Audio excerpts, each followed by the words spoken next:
Many of the animals nodded, and a couple gulped audibly. Samuel was sure he heard Barkland sigh slightly, trying to calm the butterflies in his stomach. He smiled at Barkland, and Barkland smiled uneasily back to him. Samuel wiped his paw across his forehead, meaning no sweat, and Barkland's smile widened. Then Samuel looked at Rose, who was staring at Jedediah and smirking. She was ready to do this. It bolstered him about what was to come, and he turned back to face the front of the line. "Let's go, children," said Father Jedediah, winking at those that could see him. "Follow me in single file, please. No pushing. We wouldn't want any mishaps on the way to the stage, would we?" He eyed the two twin hairs reproachfully. Bernard and Steiner both stiffened slightly under his gaze and nodded their agreement that no, it would not be good to act up at that very moment. They began their procession down the carpet. First the otter, the two hares, the mouse Topher, and the three friends, followed by an assortment of a fox cub, an otter, a mouse, and a hedgehog from their classrooms and group of friends. They made their way to the stage and went up the stairs leading from the walkway to the main platform. Father Jedediah walked from behind this table to the bell, and each of them waited in line while he started his speech. "Welcome, everyone, from near and far, to our summer's naming ceremony," Father Jedediah boomed. The crowd erupted in cheers. Those sitting on the tables banged their fists on the top of the tables and stomped their feet on the floors. Their response was so loud it seemed that the walls of the pavilion shook from the echoes. "And welcome, children, to your last night as such, on the eve of your adulthood," said Father Jedediah, looking back and waving to those waiting in line. Most of them smiled back at him, while a few stared out into the massive crowd before them, thunderstruck by the response they had given their arrival on stage. He put out his paw to quiet the crowd and spoke softly but clearly to be heard by everyone. "I hope everything has found you well, and you've had a wonderful festival so far," said Father Jedediah. The crowd cheered again, and once again he held out his paw to quiet them. "That's fantastic," said Father Jedediah. "It's always good when we can come together in times of peace and build something so wonderful as a festival such as this." He grew quiet and waited a moment while the last of the cheers died out and a hush fell over the crowd. "But tonight is serious business. We must take it seriously. There are no other nights like tonight for us as a community.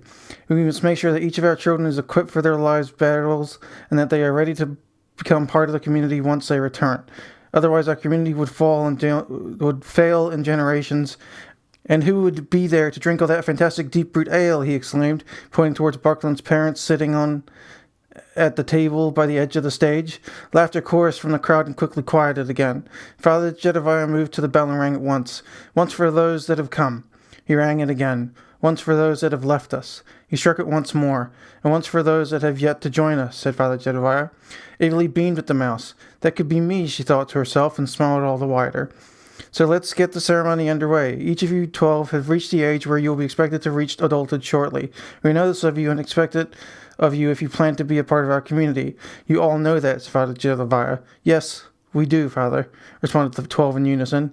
"You know that we need you to take this seriously, complete your journey, and come back to us safely so we may make you a beloved part of the community that has nourished you, clothed you, and cherished you up until this point as one of our children," said Father Jedediah. "Of course we do, Father," chorused the children. "Then it gives me no further pleasure than to call you up one at a time so you may find your supplies with your namestone resting on top of them, and to pick one of the fine weapons made just for you for just this very day," said Father Jedediah.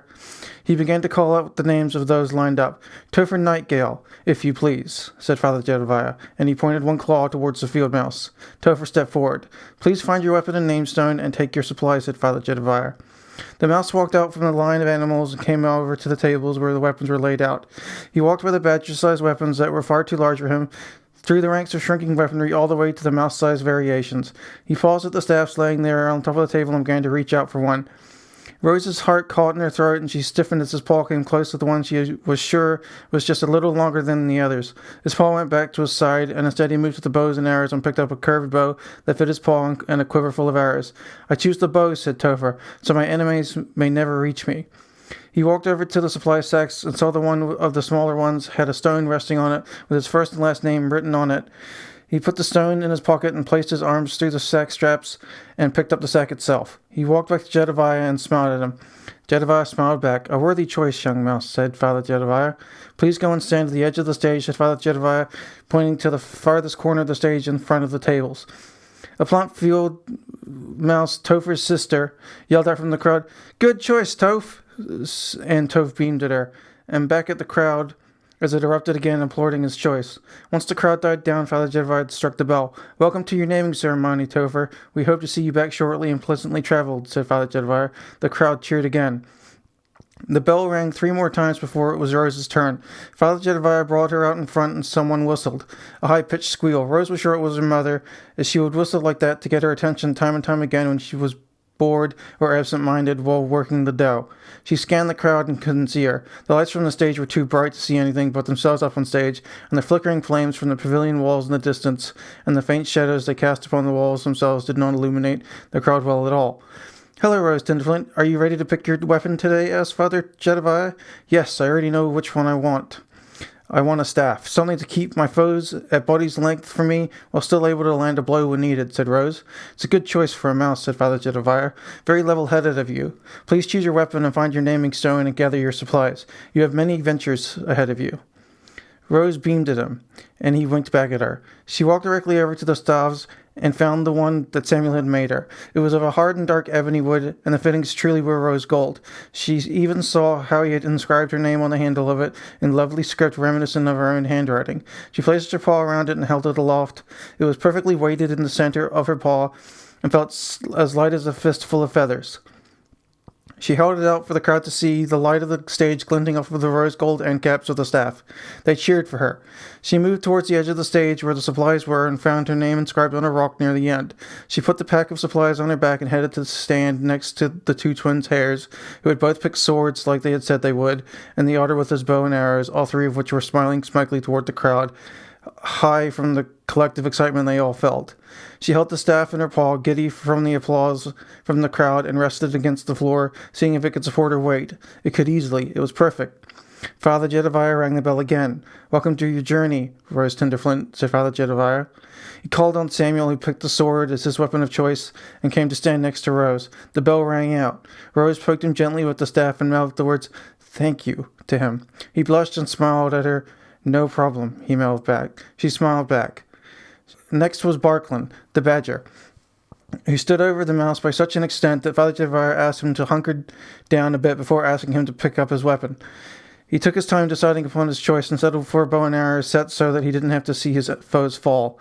He came and stood next to Samuel. They smiled at one another and stared out into the crowd as the bell rang for Barklin. The bell rang 5 more times that night before the length of the stage was full of freshly outfitted animals of all sizes.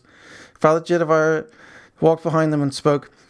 "Each of these animals has taken on the trust of the community in the hope that they'll be able to come back to us once again and be a part of it," said Father Jedediah, as he walked back to his place by the bell and spread out his arms.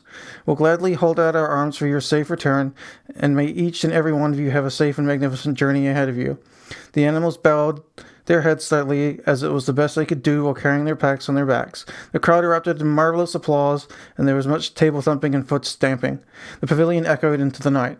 "Now please join us in celebration as we see these fine folks off tomorrow and they begin their lives between childhood and adulthood," boomed Father Jedediah's voice above the crowd.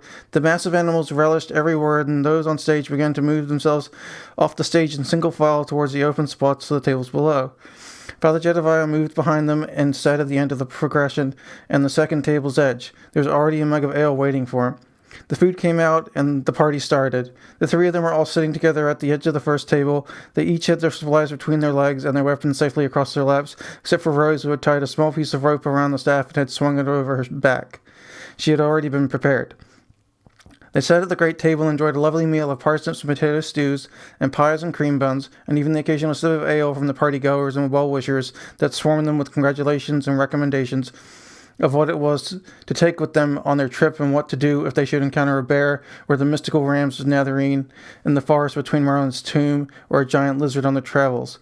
One of the old-timers was sitting next to Barklin telling him about how he had defeated one on his own journey. "They're not smart, you see, so you just got to outsmart them. The lizard can move in one direction quickly, but it takes time for them to change direction or move again. They're cold-blooded, you see," said the fox. "So what you do is you lay rope around them and then trip them when they charge you, and then it's easy as tying them up and being on your way. That's why I always carry rope around with me." It was true. He did have a length of rope wrapped around his waist. "I brought you some in case you'll ever need it. As thanks for letting my family and I stay at your tavern," he said the fox. "I hope you never have to use it, but it's there if you ever need it." Barklin thanked him and placed the rope bundle in his supply sack. There were plenty of things already in there, but another nice thick piece of rope wouldn't hurt, and he didn't want to hurt the old fox's feelings by saying that the sack already came with an assortment of rope. He seemed like a nice enough fellow. He smiled at the fox and thanked him again. Avery made her way through the crowd and over to the table. She moved over to Rose and said, "Rose, can I ask you a favor?" Rose was finishing off her second cream bun, and after she had finished chewing, said, "Sure, what's up?" "I've been thinking about the travels to come, and I was listening to Father Jedediah's speech, and I was thinking about what to do with myself. It really spoke to me. I was wondering if I could join you and your friends on the journey to Marlin's tomb. I've got nowhere else to go, and it seems like it would be a lot of fun if I could travel with my new friends and learn about the land. It'd be great if I could come back and become a part of the community here afterwards, too." Rose didn't hesitate. She elbowed Samuel gently and pulled him in close. Then she moved over to Barklin, and he bent down to meet her. They whispered to each other for a moment, and then Barklin bent upwards again, suggesting that the conversation was over. Rose turned back to Avery. "Of course, you can join us. We'd love to have you here with us, and I know all three of us would be glad to call you a friend," said Rose. Tears welled up in Avery's eyes. "Thank you. Thank you so much," Avery sobbed, and hugged Rose as hard as she could. "Oh, it's quite all right. Not so hard. Not so hard," squeaked Rose as Avery hugged the air out of her lungs. "More than happy to have you," said Rose, once Avery let go of her and she regained her composure. "Why don't we have you come sit at the table with us," said Rose, and nudged Samuel again and asked him and Barklin to scoot ever so slightly so that Avery could fit on the bench with them. Avery sat down. She wiped the tears from her eyes and thanked them all again. Samuel asked her what she was going to use for a weapon. She responded that she knew a few tricks, and it wouldn't matter if it came time for a fight. She knew a way around a scuffle. Samuel smiled at her and responded with an "all right then," and went back to his meal of stew and a small amount of ale his father had slipped him. He was feeling amazing. It must have been the ale, but he was sure it was the party and the joy he felt seeing Rose take hold of her staff, and the way she had already had the rope ready to tie it around her shoulder.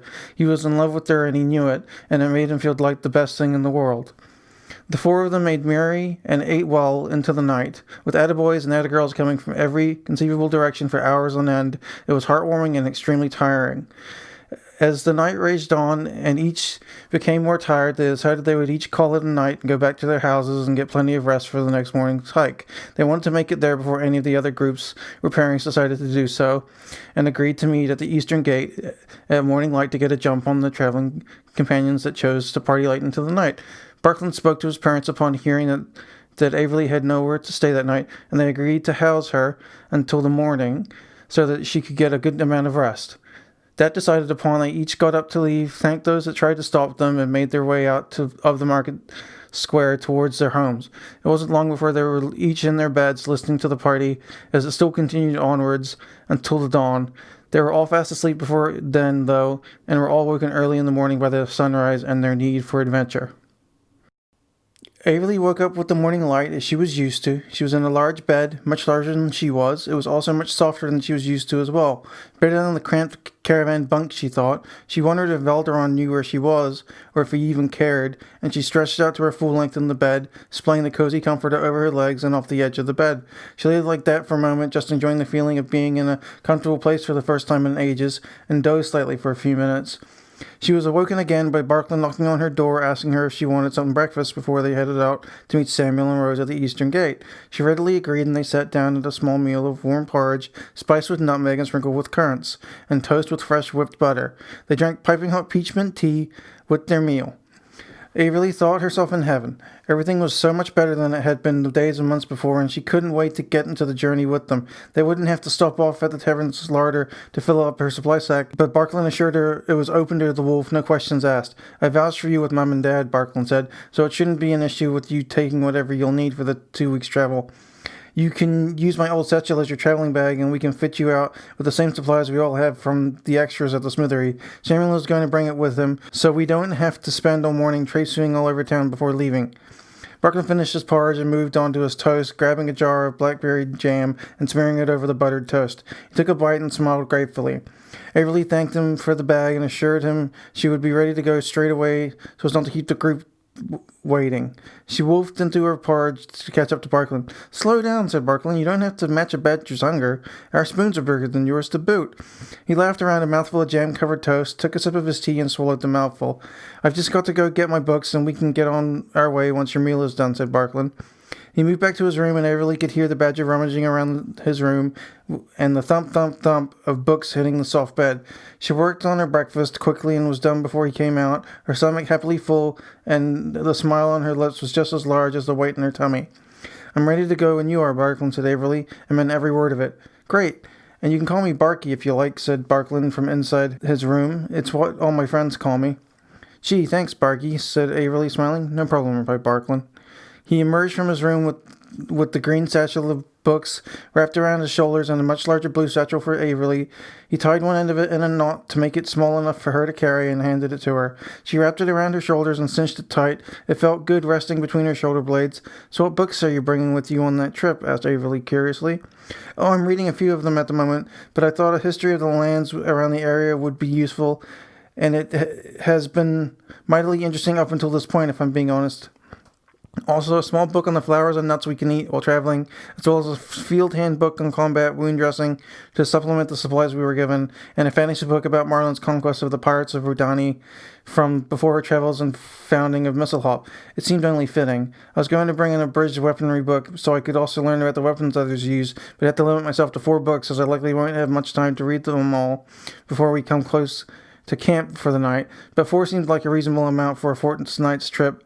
Plus, I can always find something else to read or write about if I finish those too quickly, said Barkland.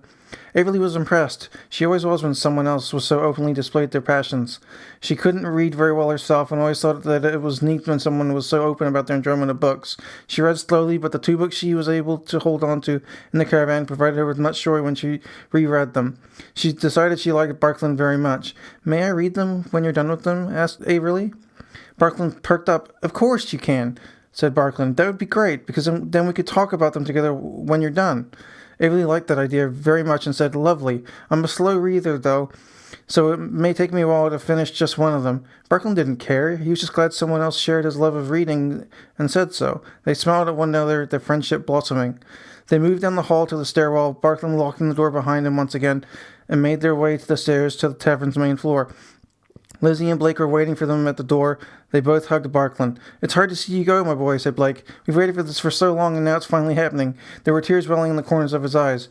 We're so proud of you. You did just fine last night, and we know you'll be great on the trip. Do you have everything you need? Asked Lizzie.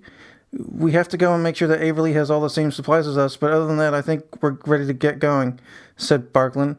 All right. Well, good luck to you both, and we'll see you again when you get back, said Lizzie. There were also tears starting to well up in her eyes. She hugged him again hard and kissed him on the cheek. Blake hugged him as well. The bustle from the tavern abated slightly once those around them realized what was going on. An elder in the back of the hall called out, "Go get him," over his acorn porridge, and there were a few whoops and cheers for the young badger and his friend as they made their way to the door, pushed it open, and stepped through.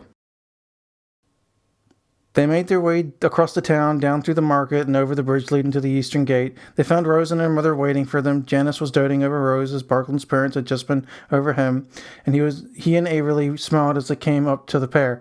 "Now you listen to me, Miss Tenderflint," said Janice.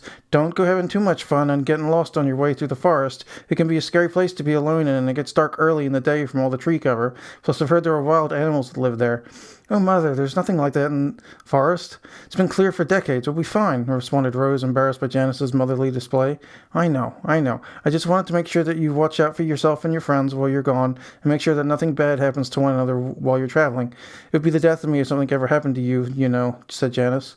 Rose hugged her mother and said, "Thank you for all your help, Mother, but we'll be fine. It's a trip hundreds have taken, and we'll be sure to follow the pathways that have been laid out by the animals before us." "I know you will," said Janice. They hugged again. "You'd better get going, Mother. The stall is about to open for the last day of the festival, and you don't want to be late selling, do you? The line will be down the street if you're late," said Rose. Janice agreed and gave her one last long hug, and they parted ways. She hurried off back towards the market, and her little frame was gone from sight just as she crossed the bridge to get back to her stall. Rose said hello to Barkland and Averly. "How did you sleep, Averly?" asked Rose. "Like a queen," replied Averly. "I've never slept something so soft and large as a bed like that before. It was truly lovely. Thanks again, Barky, for letting me stay there." Rose smiled at her, as did Barkland. Samuel came walking up, carrying a satchel on his back and a bundle between his paws. His sword had been looped through his belt on his waist through a loop of waxed oilcloth and was clanging gently as he walked. Averly went up to him. "Are these my supplies?" asked Averly. "Sure are," said Samuel, handing them to her. "Everything you should need on the trip." Rose pulled her satchel off her back and began rummaging around.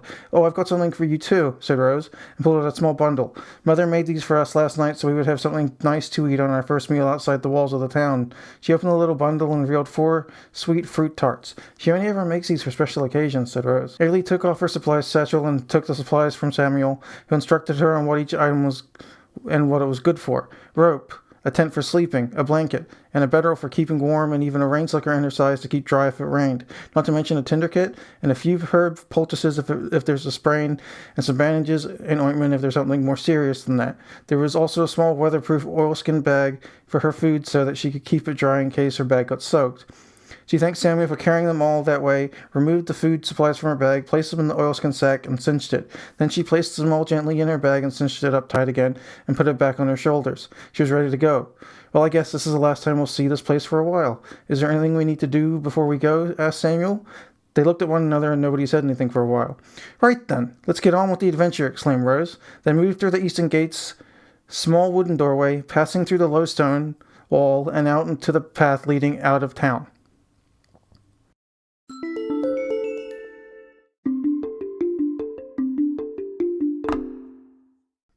Please visit anchor.fm/divergentmind to leave a message so that I may get back to you. Thank you. Have a nice day. So Anchor is asking me to ask you to support me financially. I would ask that you go to my Patreon to do that, which is patreon.com/divergentmind. It means you can either become a monthly subscriber at a different tier of $1 to $3 to $5. I'm not looking for a lot. I'm not asking for a lot. I'm not asking for anything. This is going to go at the end of my podcast. I don't like it when podcasts straight up ask you for money when I'm doing okay. Well, I'm not doing okay. I'm surviving now to the point that I can make this.